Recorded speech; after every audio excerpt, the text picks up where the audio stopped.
Shalom bien-aimés dans le Seigneur, que Dieu vous bénisse. Bienvenue dans cette tranche bénédiction matinale avec le prophète Francis Ngawala. Je vous propose un texte de la parole de Dieu dans Genèse 2, versets 19 à 20.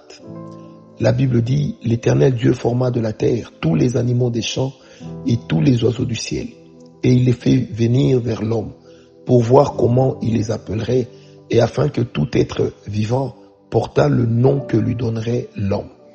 Et l'homme donna des noms à tout le bétail, aux oiseaux du ciel et à tous les animaux des champs. Mais pour l'homme, il ne trouva point d'aide semblable. Cette parole est extraordinaire. Elle nous montre d'emblée l'autorité de laquelle Dieu investit l'homme. Dieu aurait pu bien de lui-même attribuer des noms aux animaux, mais l'Éternel a donné cette force, a donné cette capacité à l'homme afin que ce dernier puisse être capable de faire quoi? Puisse être capable de pouvoir de pouvoir exercer l'autorité. L'homme n'a pas été créé sur la terre juste comme un adorateur, mais l'homme a été créé, a été placé sur la terre pour être également celui qui continuerait à exercer l'autorité divine. Écoutez, c'est parce que Dieu s'est reposé que l'homme est entré en scène. C'est parce que Dieu se repose que l'homme a reçu l'autorité de la part de Dieu de travailler, l'autorité de la part de Dieu de pouvoir dominer sur tout ce qu'il voit. Bien-aimé, Dieu, surtout au travers de l'œuvre de la croix, il ramène cette autorité à l'homme, cette autorité de pouvoir parler, cette autorité de pouvoir contrôler, cette autorité de pouvoir établir sa force. Oh, souvenez-vous de la parole de Dieu qui déclare, bénissez l'Éternel, vous ses anges, qui êtes puissants en force et qui exécutez les voies de sa parole, la voix de sa parole. Bien-aimé, la voix de la parole de Dieu ne sort que de l'homme. Si l'homme a en lui un esprit qui est la continuité de l'esprit de Dieu, un esprit, le Roua, qui porte en lui justement la matière divine, qui porte en lui la force et l'autorité de Dieu, c'est pour dire que à l'homme, Dieu a donné des capacités incroyables. Et n'oublie pas, la première capacité, c'est de parler. La première capacité, c'est de proclamer. Alors, quand nous parlons de parler, nous parlons de proclamer, sachez une chose qui est très importante, c'est que l'autorité spirituelle ne s'exerce qu'au travers des paroles de notre bouche. Parce que celui qui a l'autorité parle, celui qui a l'autorité ordonne, celui qui a l'autorité programme et proclame, celui qui a l'autorité anticipe, celui qui a l'autorité s'impose, celui qui a l'autorité, qu'est-ce qu'il fait? C'est lui qui assure le devant, celui qui prend le dessus. J'aimerais dire à une personne qui est en train de me suivre en ce moment et avec laquelle je suis certainement en train de prier, rien ne t'arrêtera tant que l'Éternel sera avec toi. Rien ne te contrôlera tant que l'Éternel sera ta bénédiction. Rien ne va te contraindre à l'échec tant que l'Éternel, notre Dieu, sera là pour toi. Bien-aimé, tu dois réaliser que tu as reçu l'autorité. C'est pourquoi le Seigneur Jésus-Christ lui-même disait, dans Jean 17, il disait, Seigneur, la gloire ou l'autorité que j'avais ici sur terre, je la leur donne. Je la leur laisse. Maintenant, rêvez-moi de l'autorité que j'avais auprès de toi avant que je ne sois venu ici sur terre. Bien-aimé, cette autorité, nous l'avons. Nous l'avons comme au jour de la création. Nous l'avons comme au jour où Dieu conduisit les animaux vers Adam. Nous l'avons nous aussi. Cette autorité de parler, cette autorité de nommer. Je voudrais dire à une personne, est-ce que tu sais que lorsque tu te retrouves en face de certains problèmes, en fait, le problème porte le nom que toi tu lui as attribué. Si tu as appelé ton problème impossible à résoudre, ton problème demeurera impossible à résoudre. Si tu as appelé ton problème malédiction, ton problème se transformera en malédiction. Si tu as appelé ton problème peine perdue, ton problème, peu importe les efforts que tu fourniras, ne changera pas sa nature. Si tu as appelé le challenge que tu as devant toi fossé, eh bien sache que peut-être que tu ne sortiras jamais de ce fossé ou tu ne le combleras jamais.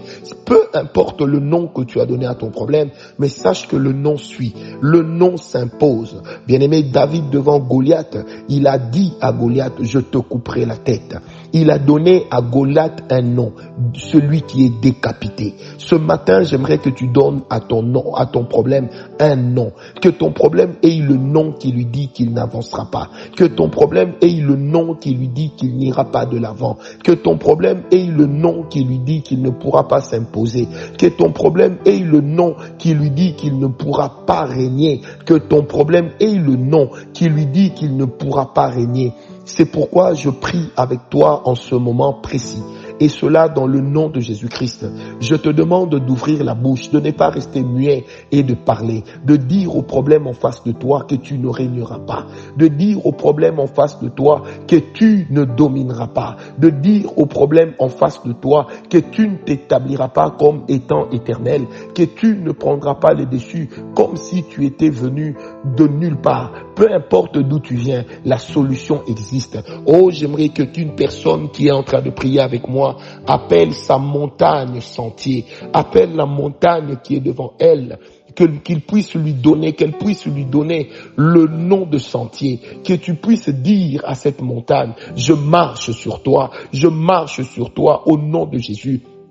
Tu es peut-être dérangé par des problèmes, tu es accablé, tu as même peut-être mal dormi, tu as peut-être manqué le sommeil, tu as peut-être connu des attaques dans ton rêve et tu te dis, ça continue. Non, je voudrais te dire à toi qui es en train de prier avec moi en ce moment, je voudrais te demander de faire une chose, de savoir que Dieu est avec toi, de savoir que l'Éternel marche avec toi et qu'il t'a donné l'autorité. L'autorité, je répète, elle ne se démontre que par la parole.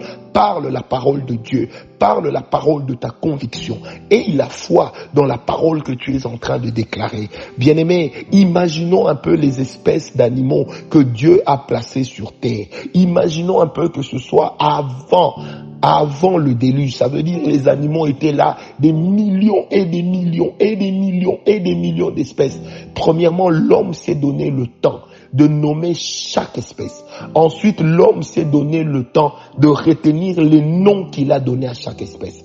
Bien-aimé, peu importe les problèmes, peu importe le challenge, quand tu donnes à ton challenge un nom, garde ce nom, marche avec ce nom, continue à le proclamer, continue à dire à ce challenge que c'est que je te dis, tu t'appelleras désormais ainsi, tu seras désormais ainsi. Bien-aimé, à chaque fois que tu le feras, tu verras la main de Dieu. À chaque fois que tu le feras, tu verras la gloire de Dieu. À chaque fois que tu le feras, tu verras la puissance de Dieu. À chaque fois que tu le feras, tu verras la grâce de Dieu. Et la grâce de Dieu n'hésitera pas à marcher avec toi. Bien-aimé, Dieu a pris le pouvoir de nommer les situations. Il te l'a donné. Dieu a pris l'autorité de changer les situations. Il te l'a donné. Savez-vous que là où Dieu donne l'autorité à l'homme, Dieu restreint même le domaine de sa souveraineté. Pourquoi? Parce que tu ne peux pas partager l'autorité avec Dieu. Toi, tu es dans une autorité déléguée et Dieu est dans une autorité suprême. Alors si l'autorité suprême te dit que tu peux, sache que tu peux. Je ne sais pas ce que tu as comme challenge. Je ne sais pas ce que tu rencontres comme difficulté. Arrête d'appeler ça difficulté. Arrête de nommer ça impossible. Arrête de nommer ça inadéquat. Arrête de nommer ça inchangeable. Arrête de nommer ça peine perdue. Arrête d'appeler ça mort. Ça peut être une maladie, mais donne à cette maladie le nom de la guérison. Ça peut être des problèmes des problèmes familiaux qui reviennent souvent. Donne à cela un nouveau nom. Ce n'est plus moi qui vis, c'est Christ qui vit en moi. Alors si Christ vit en toi, c'est que tu ne dois plus souscrire aux problèmes de ta famille. Certaines choses continuent à agir parce que tu as décidé que ça devait continuer, parce que tu as décidé que ça devait continuer à être. Saisis-toi de l'autorité que tu as. Marche avec Dieu. Proclame.